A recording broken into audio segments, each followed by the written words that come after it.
ई आकाशवाणी गोरखपुर। अब रहो सभे वेद प्रकाश पाठक से भोजपुरी में समाचार सुने। प्रधानमंत्री नरेंद्र मोदी लोगन से अपील कैले हमें कि त्योहारन के ए मौसम में बाजार से खरीदारी करत समय स्थानीय सामानन की प्राथमिकता दें। आकाशवाणी से मन की बात कार्यक्रम में अपना संबोधन में श्री मोदी सज्जो लोगन से कहलें कि वो वोकल फॉर लोकल के संकल्प के ध्यान में रखें। जब हम त्योहार की बात करते हैं, तैयारी करते हैं, तो सबसे पहले मन में यही आता है कि बाजार कब जाना है, क्या क्या खरीदारी करनी है। खासकर बच्चों में तो इसका विशेष उत्साह रहता है कि इस बार त्योहार पर नया क्या मिलने वाला है। त्योहारों की ये उमंग और बाजार की चमक एक दूसरे से जुड़ी हुई है। लेकिन इस बार जब आप खरीदारी करने जाएं तो वोकल फॉर लोकल का अपना संकल्प अवश्य याद रखें। बाजार से सामान खरीदते समय हमें स्थानीय उत्पादों को प्राथमिकता देनी है। प्रधानमंत्री कहने की दुनिया भर में भारतीय उत्पादन के ढेरे पसंद कल जा रहा हो। वहां के कहने की ऐसा कई गो स्थानीय उत्पाद हुए जिनमें वैश्विक स्तर का बनने का क्षमता हो। प्रधानमंत्री इस बारे में खादी का उदाहरण दिले। प्रधानमंत्री कहने कि कोरोना संकट के दौरान खादी के बनल मास्क ढेरे लोकप्रिय भइल हमें। देश में कई जगह पर स्व सहायता समूह खादी के मास्क बनौले हुए।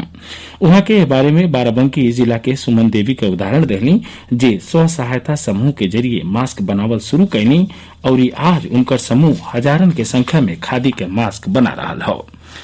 श्री मोदी त्योहारन के दौरान सब लोगन से मास्क पहिरले, साबुन से हाथ धोले और 2 गज दूरी रखले का सलाह दोहरौलन। श्री मोदी लोगन के विजयादशमी पर्व का शुभकामना देहलें। मेरे प्यारे देशवासियों, आज विजयादशमी यानी दशहरे का पर्व है। इस पावन अवसर पर आप सभी को ढेरों शुभकामनाएं। दशहरे का ये पर्व असत्य पर सत्य की जीत का पर्व है, लेकिन साथ ही ये एक तरह से संकटों पर धैर्य की जीत का पर्व भी है। आज आप सभी बहुत संयम के साथ जी रहे हैं, मर्यादा में रहकर पर्व त्योहार मना रहे हैं। इसलिए जो लड़ाई हम लड़ रहे हैं उसमें जीत भी सुनिश्चित है। प्रधानमंत्री लोगन से वो बहादुर सैनिकन के याद रखे के भी कहना जे सीमा पर देश के रक्षा कर रहा हमें। प्रधानमंत्री ओ परिवारन के त्याग के नमन कैले जेकर बेटा बेटी सरहद पर तैनात बाटे। प्रधानमंत्री श्री मोदी कहना कि 31 अक्टूबर के सरदार वल्लभ भाई पटेल के जयंती मनावल जाई। ये दिन राष्ट्रीय एकता दिवस के तौर पर मनावल जाला। वहां के कहने की सरदार पटेल का गजबे हसमुख स्वभाव रहे।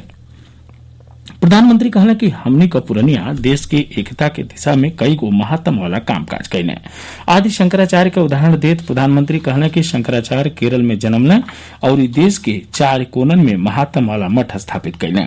31 अक्टूबर के वाल्मीकि जयंती मनावल जाई। श्री मोदी महर्षि वाल्मीकि के श्रद्धांजलि देत कहला कि वहां के लाखन वंचितन और दलितन के दिल में आशा का ज्योति दिखौनी।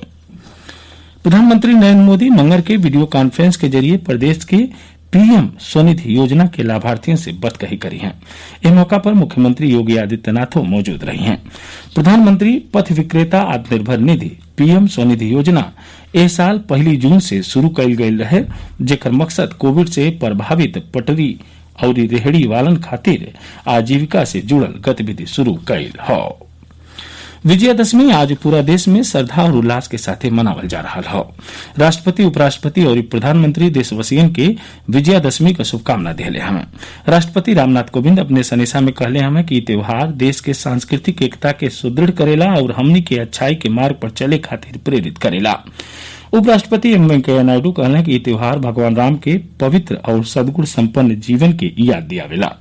प्रधानमंत्री नरेंद्र मोदी एगो ट्वीट संदेशा में कहले कि ई पर्व बुराई पर अच्छाई के जीत और असत्य पर सत्य के जीत से सबके जीवन में नया प्रेरणा देला। प्रदेश का राज्यपाल आनंदीबेन पटेल और मुख्यमंत्री योगी आदित्यनाथ प्रदेशवासियों की विजयादशमी का बधाई दिले हमें।